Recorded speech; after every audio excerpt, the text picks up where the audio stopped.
राधे राधे। तो बच्चों अब हमारा नेक्स्ट टॉपिक है vector form of Coulomb's law. आइए इसको देखते हैं। सपोज हमारे पास दो पॉइंट चार्ज हैं Q1 and Q2 and this is the line which join Q1 to Q2 और यही लाइन यहाँ पर डायरेक्शन को भी रिप्रेजेंट करेगी।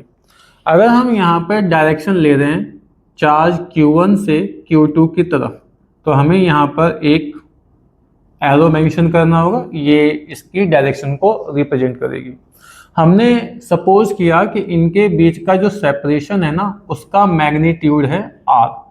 ठीक है, अब हमें इस R को भी क्या करना है, वेक्टर फॉर्म में लिखना होगा, क्योंकि हम टोटली वेक्टर में कन्वर्ट कर रहे हैं ना, तो इसको भी हमें किस में लिखना पड़ेगा, वेक्टर फॉर्म में लिखना होगा। ठीक है, तो अब हम इसको यहाँ पे कैसे लिखें, R12 लिखें या R21 लिखें, आइदर R12 और R21। तो इसको R12 लिखना है या R21 लिखना है, ये हमारी अपनी कन्वीनियंस पर है, क्योंकि इसको लेकर के कोई रूल और रेगुलेशन या लॉ नहीं है कि हमें R12 ही लिखना चाहिए, R21 ही लिखना चाहिए, ऐसा कोई रूल रेगुलेशन नहीं है। ठीक है, तो हमने इसको but we are following NCERT। ठीक है, तो हम NCERT के अकॉर्डिंग यहाँ पर सिंबलाइजेशन कर रहे हैं। तो NCERT में कहा गया है कि जहाँ से स्टार्ट किया और जहाँ आप पहुँचे हो, यहाँ पहुँचे हो ना, यहाँ, तो जहाँ आप पहुँचे हो उस सिंबल को पहले लेना है और जहाँ से स्टार्ट किया उस सिंबल को बाद में लेना है।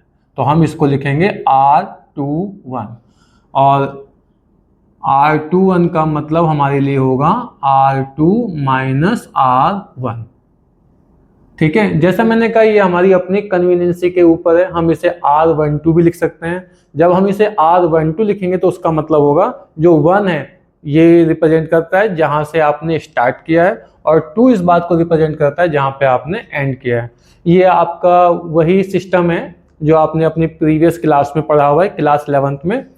जैसे कि एक वेक्टर है वो A से स्टार्ट करता है और B पे अपनी जर्नी को क्लोज करता है, तो हम उसको क्या लिखते हैं, AB लिखते हैं। और जब हम इसे पोजीशन वेक्टर की फॉर्म में लिखते थे तो वही था हमारा फाइनल माइनस इनिशियल। तो यहाँ पर भी आप देखिए हो वही रहा है, हम जा रहे हैं Q1 से Q2 की तरफ, तो Q2 मतलब R2 इसका पोजीशन वेक्टर होगा R2 और इसका पोजीशन वेक्टर होगा R1। तो हम R1 से R2 की तरफ गए, तो फाइनल माइनस इनिशियल, बस NCERT के अकॉर्डिंग लिखना है, इसलिए हमने इसको R21 लिखा है। ठीक है, मेरी बात आई होप सो समझ में आ गई होगी। अगर हम यहाँ पे R12 लेते तो उसका मतलब वही होता कि हम 1 से स्टार्ट कर रहे हैं और 2 हमारा फाइनल पॉइंट होता। बट यहाँ पे ये याद रखना है, अगर आप R12 लेते ना तो बच्चों उसे लिखा जाता R1 माइनस R2, इसको लेके कोई कंफ्यूजन नहीं है, लिखा इसको यही जाता। ठीक है, खैर हम NCERT फॉलो कर रहे हैं तो उसी के अकॉर्डिंग चले। तो अब हमें फोर्स कैलकुलेट करना है जो Q1 लगाएगा Q2 पर। तो Q1 Q2 पे फोर्स लगाता है, दोनों चार्ज हमने पॉजिटिव कंसीडर किए हुए हैं कि दोनों पॉजिटिव चार्ज है, तो ये वाला चार्ज इसको रिपेल करेगा, तो ये लीजिए रिपेल कर दिया और इसको लिखा जाएगा force on second charge due to first, और फॉर्मूला बनेगा F21 equal to 1/4 pi epsilon 0 Q1 Q2 upon R21 magnitude का स्क्वायर। बच्चों अगर हमें किसी भी फिजिकल क्वांटिटी को वेक्टर क्वांटिटी में कन्वर्ट करना है तो हमें वहां पर यूनिट वेक्टर से मल्टीप्लाई करना होता है, यूनिट वेक्टर से। यूनिट वेक्टर एक ऐसा वेक्टर है जिसका मैग्नीट्यूड 1 होता है, तो उसको लेने का एक एडवांटेज ये भी है कि उसको लेने से एक तो हमारी फिजिकल क्वांटिटी वेक्टर बन जाती है और उसकी न्यूमेरिकल वैल्यू में भी कोई चेंज नहीं होता। तो यहाँ पे हम यूनिट वेक्टर लेंगे R21, ये लेंगे यूनिट वेक्टर। यूनिट वेक्टर पे कैप लगाया जाता है। बच्चों A कैप अगर हमारे पास है तो इसका होता है मीनिंग, इसका फॉर्मूला होता है A vector upon A vector का मॉडुलस। सेम वे में इसको हम ओपन करेंगे तो हमें मिलेगा 1/4 pi epsilon 0 Q1 Q2 R21 का स्क्वायर R21 अपॉन R21 का मैग्नीट्यूड। सिंप्लीफाई करके लिखिए इसको तो 1/4 pi epsilon 0 Q1 Q2 upon में R21 वेक्टर के मैग्नीट्यूड का क्यूब आ जाएगा, 2 यहाँ और 1 यहाँ, और न्यूमरेटर में आएगा R21। तो ये हमारे पास इसका वेक्टर फॉर्मूला आ गया। इसको अगर हम थोड़ा सा ओपन करके लिखेंगे तो लिखा जाएगा 1/4 pi epsilon 0 Q1 Q2 R2 minus R1 upon में R2 माइनस R1 का। तो ये इसके वेक्टर फॉर्म आ गई। तो अभी हमने कैलकुलेट किया force on second due to first. अब हम कैलकुलेट करेंगे force on first due to second,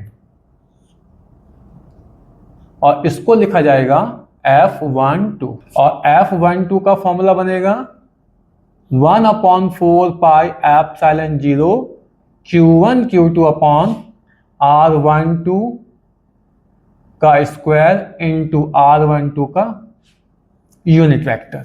तो इसको थोड़ा सा ओपन करके लिखेंगे तो आएगा F12 1/4 pi epsilon 0 Q1 Q2 upon R12 का स्क्वायर, और यहाँ आएगा R12 अपॉन R12 का मैग्नीट्यूड।